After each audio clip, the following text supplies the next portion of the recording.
Hello. I'm unhappy at the moment, but not for the reasons you might think, so just stick with me. So back in January, I posted 2 videos, right? One of them was a meticulously researched, heavily scripted, and painstakingly edited video essay about a film that touched on my relationship with art and how it affects my relationship with my partner, Emily. Not long after that, I posted a rambly, off-the-cuff, sloppy rant video about a bad cartoon. And right off the bat, no, this is not going to be a video of me complaining about how, one project that took a lot more effort got fewer views, and how I'm, frustrated that the algorithm didn't promote it, or that people like you didn't watch the first video. It's not going to be any of that. It has nothing to do with that. That's not why I'm unhappy. We knew from the start that the Whisper of the Heart video was not going to be a massive hit, but we made it anyway because, it meant a lot to us, and we had been working on it since like late 2021. Plus, it still reached over 100K views eventually, mostly thanks to the Velma review that did a lot of great numbers for me. On the contrary, the reason why I'm struggling right now is precisely because both videos did decently well for me, and I want to explain why that's such a mental hurdle for me. But to fully understand the headspace that I'm in right now, we need to go back in time to the start of my channel and see how my videos have evolved and what the future holds for me and for NerdSync. If there is a future. There is. I'm just being dramatic so you don't leave while I tell you about this video's sponsor, NordVPN. We'll talk more about it later. How are you doing, you wonderful nerds? Scott here, and can I get a show of hands for how many of you have been following me for over 10 years now?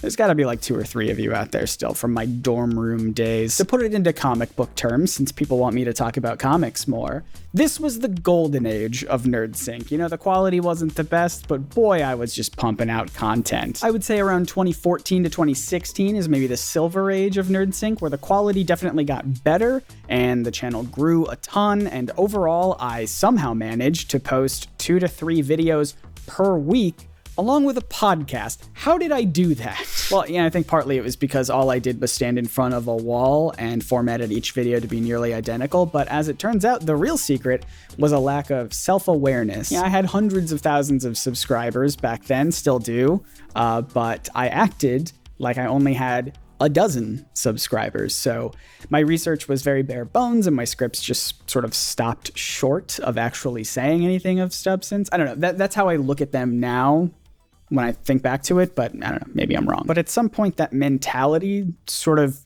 overcorrected in my head. I had maybe around 400,000 subscribers, but I was acting like I had millions, and not like in a, oh, look how cool and popular and important I am sort of a way, but more of a, I'm having constant panic attacks over how many people listen to what I have to say, to the point where my anxiety is petrifying. I basically felt like I wasn't allowed to have fun anymore, which is why you could say that the 2016-2017 era of this channel was the Bronze Age. Are these comic book references doing anything for you? Stop talking about Scooby-Doo. I miss the old NerdSync. Do you, though? Was there much to miss? I mean, look, there were some gems in here, but not many. And I had this thing that I would often tell people where, I only liked one of my videos for maybe about a month. I'd post a video and I'd think that it's really good.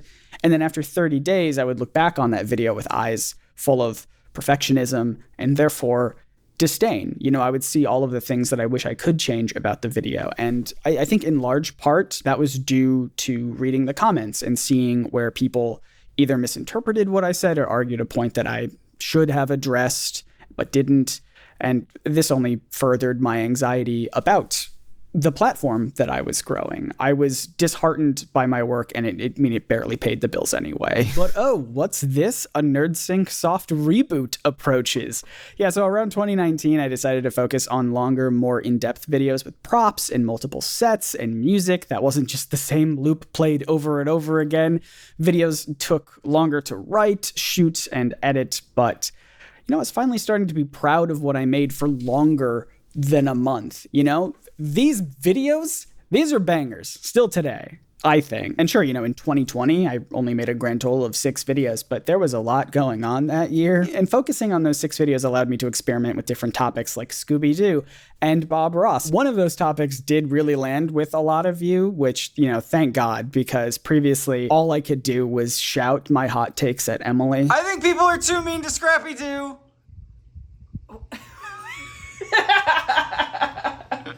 Who is too mean to Scrappy Doo? Everyone, the internet's too mean to Scrappy Doo. Okay. Bye.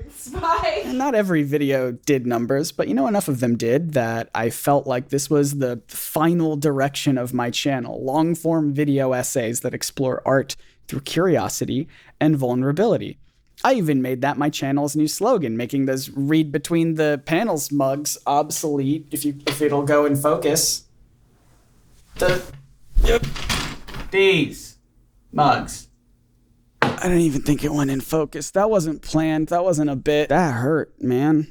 That hurt real bad. Speaking of tea, though, if you want to know what I'm drinking today, boy, this looks unappetizing, doesn't it? It was tea sent in by a fan that's like blueberry, acai, herbal tea, and I mixed it with coconut milk to create sort of my own like Starbucks pink drink sort of a thing. It's really good, though, I will say, even though most of it's melted and it just sort of looks beige. Don't send me any more tea right now. Don't send me anything to my P.O. box, actually. I moved, that I mentioned in my previous couple videos, so I'm in the process of opening up a new P.O. box with a new address. I have no idea what it'll be yet, so I'll keep you posted so you can help fill out my new office tea station. I feel fancy. So I'm in this new era, right, of making long-form videos with greater production value than before, and then we get to this past January, right? Emily and I released our Whisper of the Heart video. That was, one of the most ambitious videos I've ever worked on.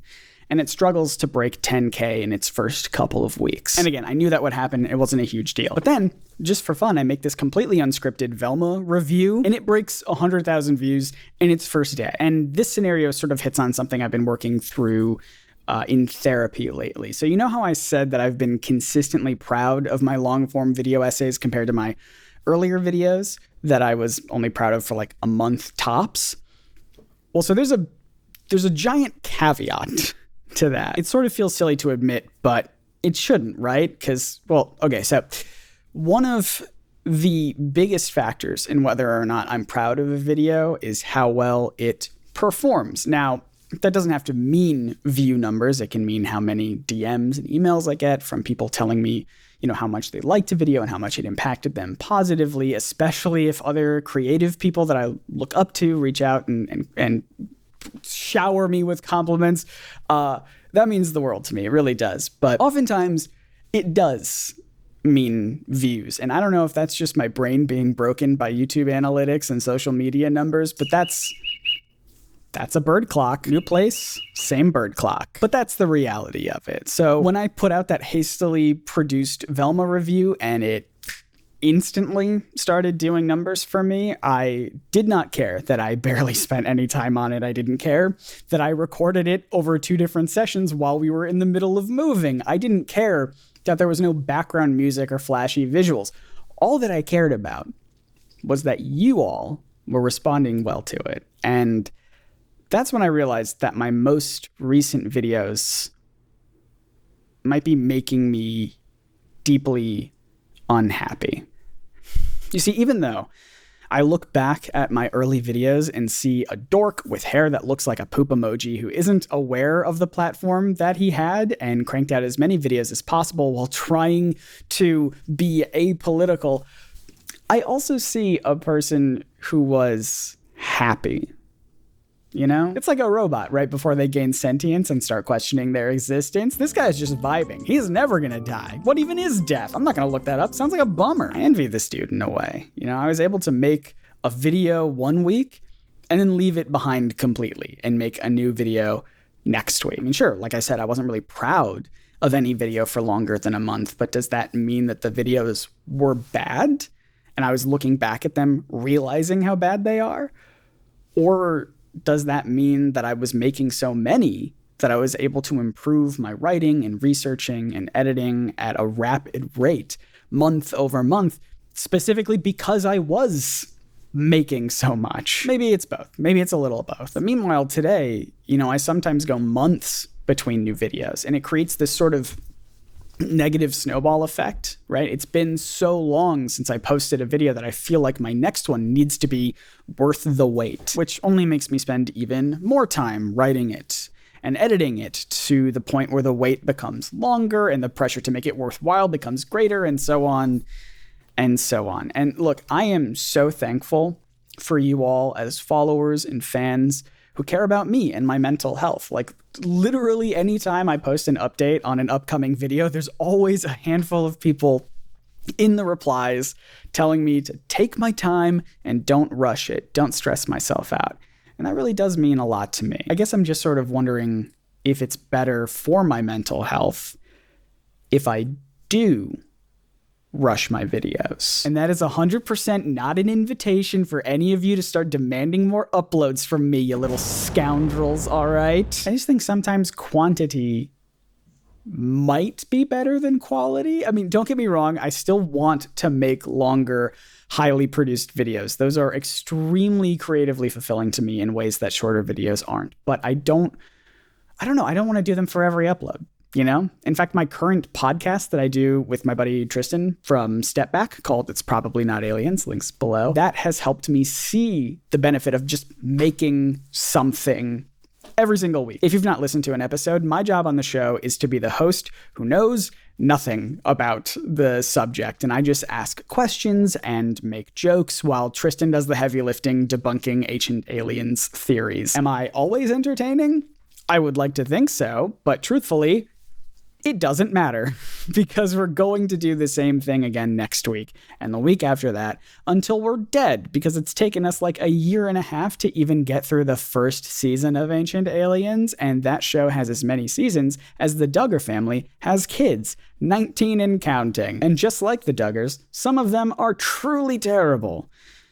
But really, they're all bad. So here is what we are going to experiment with on this channel for the next couple of months. I am going to post a video a week for the rest of this month, just to build up some creative momentum. Then I'm going to start working in my typical long-form video essay stuff as we go along. I don't want to give up on those. I love doing them. You guys like watching them. I appreciate that. The idea here, though, is that by forcing myself to make, bad art, so to speak, to not overthink and to not get too precious about the content, I'm hoping to learn to be happier with the videos that I do create and not let the anxiety of perfectionism get in the way of me making my videos. And regardless, I'm still always going to put a lot of effort and love into whatever it is that I create, whether it's a long form thing, a short form thing, doesn't matter. I would like to think that after 10 years of making YouTube videos on this channel,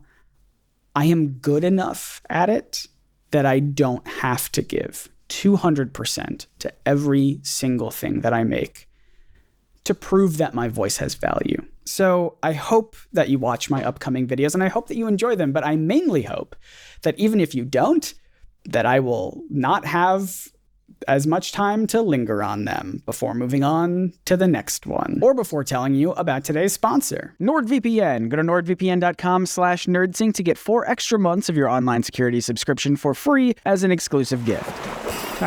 Well, folks, it's that time of year again. The weather's heating up. I'm wearing my button down, and you know I can always be found out here on my boat, casting away into that big, beautiful blue. This hat's a little in my face. Perfect. Wouldn't change a thing. Now, to be clear, I don't own a boat, nor do I know anyone who does, and I haven't gone fishing in at least the last decade of my life, probably longer, but I do own lots of floral shirts, and this hat, as we've established. So I do feel right at home in the fishing community, as long as the only kind of fishing that we're doing is with an F, not a PH. You see, fishing with a PH is when you get an email that looks legitimate. It might look like it's something from Twitter or YouTube or Zoom or really any website that you use, but it's not real. It's fake. I mean, the email is obviously real, but it's not from the legitimate place that you think it's from. It's from hackers and scammers and just people trying to get your online information. And honestly, as soon as they get the email and password for one login, chances are they can use that information to figure out the login information for all of your other accounts that you have, like your bank or your floral shirt dropshipping company that everyone reads as inauthentic for some reason if you're not out there on the open sea casting away to catch, I don't know, what's the goldfish? Is that the point? I don't know. Look, I'm just out here getting some rest and relaxation. Just like you can relax when it comes to your online security thanks to NordVPN Threat Protection, which includes a specific feature to warn you about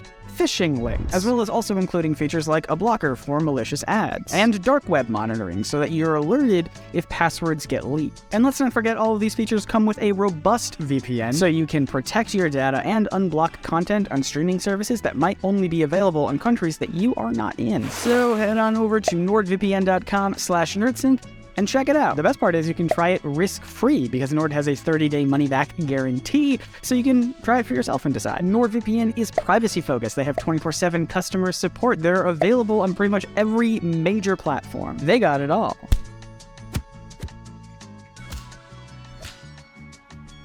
Once again, that's nordvpn.com/nerdsync. Go get yourself a 2-year plan and you'll get some additional months for free as an exclusive gift. Some would say that's a boatload of savings.